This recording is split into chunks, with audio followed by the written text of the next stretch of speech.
everyone, Quicks14. Welcome to Quicks14Blog once again. We're here, World of Warcraft Cataclysm. It's official. First real Cata vlog coming at you, and this time it's actually a raid. We did start official raiding again on the guild since Cata's been released, and our very first official raid is ICC. This is a first for us. We never did an official raid of ICC pre-Cata.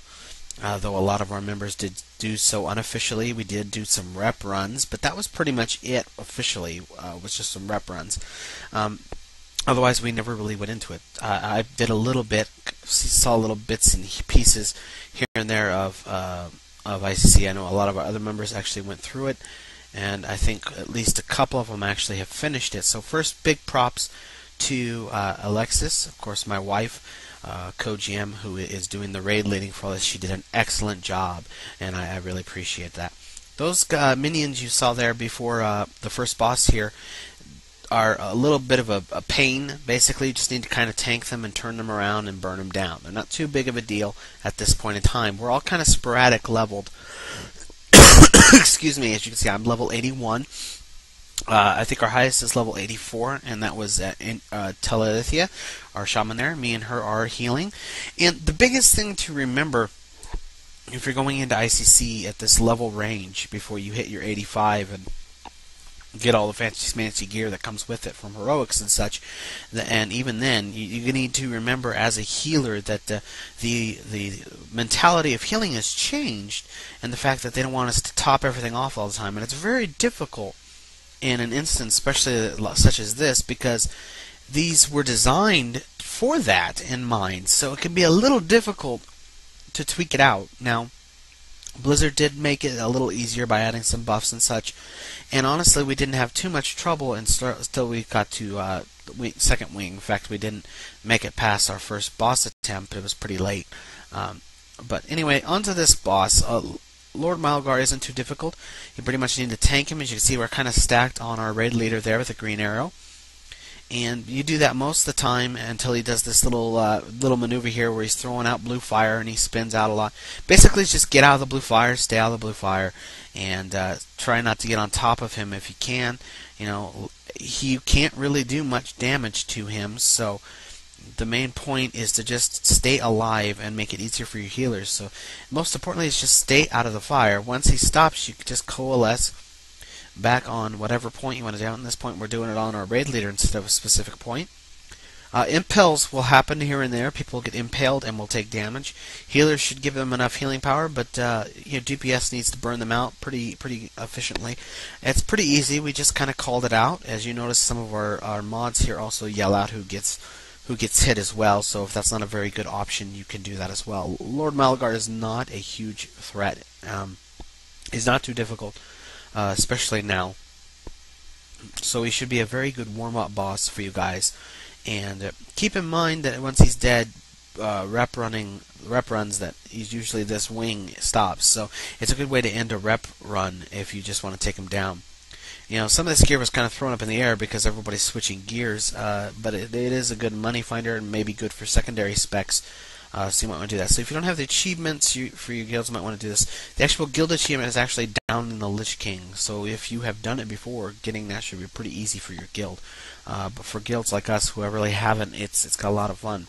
And we did get a lot of achievements for a lot of people who had not cleared it out, myself included. I actually started on Sourfang. So next room we're going to do a little mage pull here. You can see this group of mods in the middle. And what's going to happen here is our Mathan, our tank, is going to run down there, get them all ice block, and then the tanks will be right behind him to pick up all the mobs. And this is how you kind of pull them all together. The mobs will grab, or the tanks will grab everything, and then we can go ahead and handle it. I mean, it's not too difficult. It actually works really well. The most important thing is the tanks making sure they're just behind the mage. So once he breaks out at once, his frost stone is broken, he can be pulled out. There are some curses here, and I did forget about them, and you also see them with Lady Death Whisper coming up. I couldn't remember what my thing was, and I think I did remember because I had reset it for grid, and this is the first real major healing I've done since the shattering and the expansion coming out. So it's something getting used to. It's a big deal here for healers to really learn it, and if you're really uncomfortable with healing, like I've said before, you need to take that old book and throw it out the door. Because Blizzard doesn't want us to top things off, and you can't anymore. You don't have that unlimited mana pool, so you need to be very, very careful with your mana. Hots are nice, but anything with the lowest level of mana usage is what you want to go for to keep things going. Which gets really more concerning as you get to the higher levels, because again, these fights were made for that. It'll probably be easier as we go up in levels. Obviously, I'm only level at 81, and I'm still.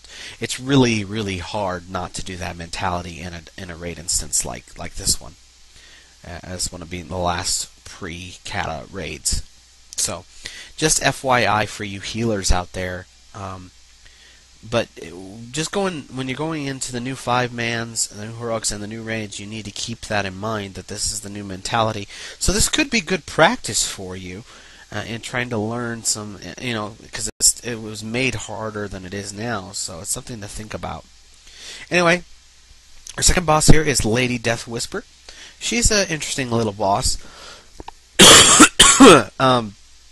Apparently, there's an ad that can come out that my wife nicknamed the Tank Killer. I'm not sure if it still does, but it mainly needs to be burned down pretty quickly. Now, the biggest thing, of course, is that big green glob on the ground, a nice radius there. Basically, you don't want to stand in that. That's a nice area of effect attack that'll do damage to you, but do the healers a favor and stay out of that. Now, I want to keep in mind and just note that we are doing this 9-man right now. We do get a 10th man a little later.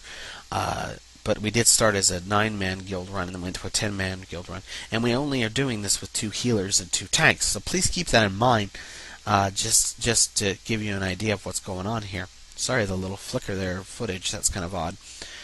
Biggest thing here is staying out of the fire, making sure the DPS focuses on those ads, and especially the tank killers when they come out. Tanks need to just kite them, basically. How much you'll have to do that or how long? Probably not too long. DPS is, of course, extremely well now, so shouldn't be a big deal. I'm wearing a few greens from Hyjal right now on top of the gear I've had before, so I'm kind of split geared at the moment, and I know a lot of the others are quite much further than I am. That was one of those dreaded tank killers, and as you see, we kited him around a little bit, but pretty much just did that. Once you do that with the ads, you're just attacking her shield. You don't want to attack the shield while ads are out. It's a bad thing. I'm not exactly sure why. I guess it's some sort of rage or healing or something. So kill the ads, attack her shield, rinse and repeat until the shield's down. That goes to like a phase 2, where she will attack you, and we'll get to that here in just a second. Excuse me, I'm still getting over this cold. So we're about to drop her shield. There goes her shield. You can see phase 2 just hit on my deadly, not my deadly, on my big wigs.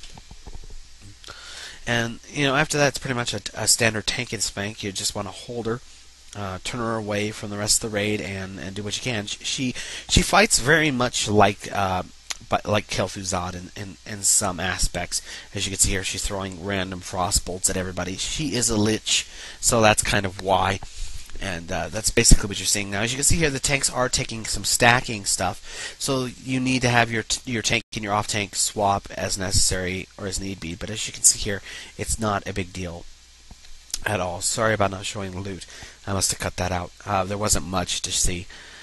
Here we have the first trash pull after that, and I'm showing this mainly because of 2 things. These 2 marked here, Skull and X, which is our kill order, are healers, from what my wife said, so they're very important to burn down to help without. You do have some NPCs helping out with some DPS here, so I mean, they pretty much are stalemate until you come into the fray here.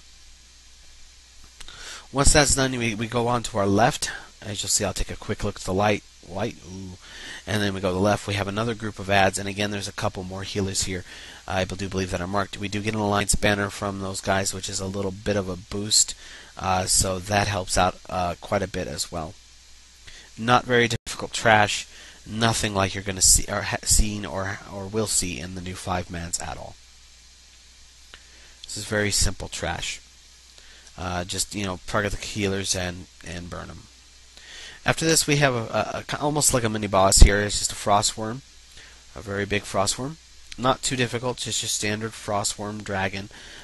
So just want to tank it, turn it around, keep away from the tail, and you're all good.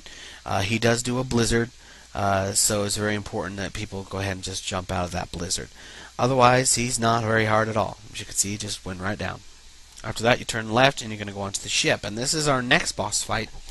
Some people call it loot ship, and unfortunately we couldn't do it in heroic mode before you ask, because nobody there in the group had actually finished ICC, and you can't do heroic modes until then. But it's very common for many who have finished it to do the ship in heroic mode, because it's a lot easier, and it's a good way of getting nice gear and things like that.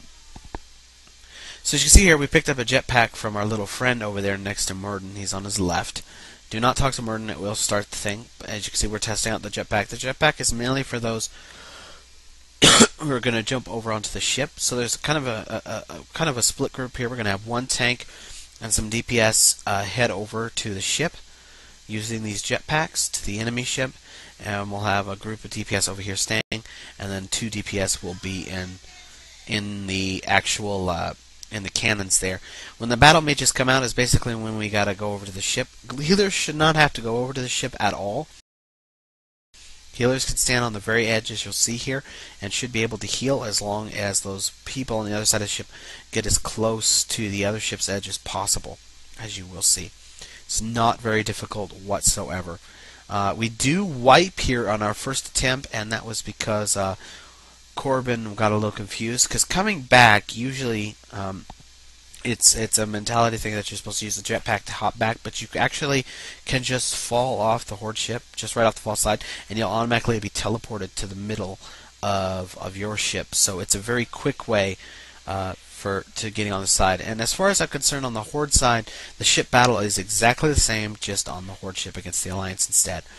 What the tank is doing, there's 2 tanks, of course. You have your main tank and your off tank. The most health, it needs to go over to the horde ship when the battle mage is out, and his primary job is just to keep the battle master Sourfang busy. You cannot kill Sourfang, don't try. It's been tried a long time ago, back in when this first showed up, and yeah, it doesn't work.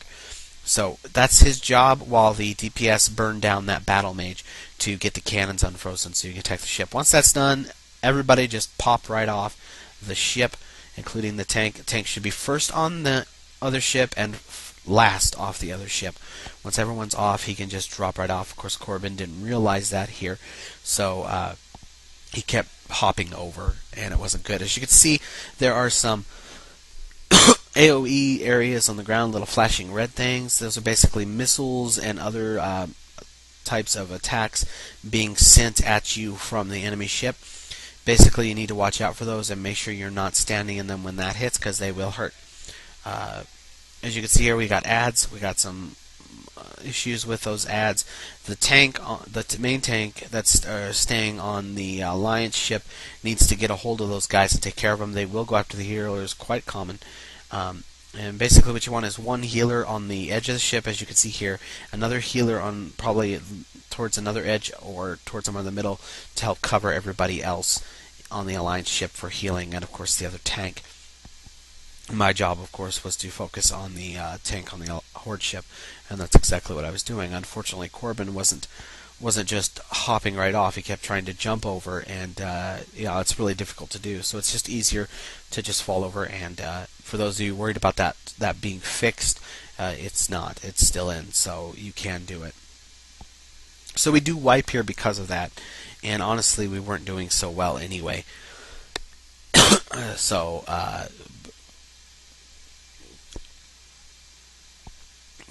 we got pretty close here, and we do wipe, and we do take another shot at it, and you'll see Corbin does just fall right off after everyone's off, and it's much easier to do so. And basically it'll teleport the alliance members, you guys, onto our ship middle. If any of the horde NPCs or mobs fall off, they'll be teleported back onto their ship. So real simple, real easy. It's a pretty big edge, and as you can see here, that they're not anywhere near the edge really. So you've got some leeway to do that. It can be according to what I've heard from our tank there who's pulling Sourfang.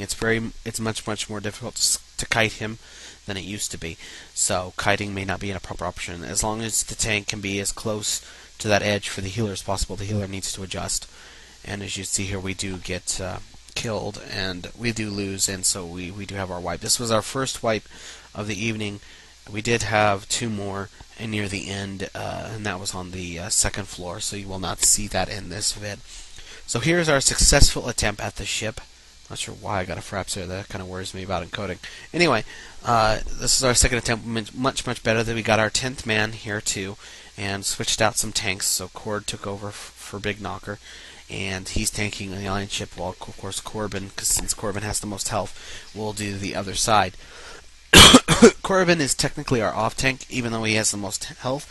And honestly, the reason that is because, as many warriors can tell you, it can be very difficult right now to tank, especially in the new instances in particular.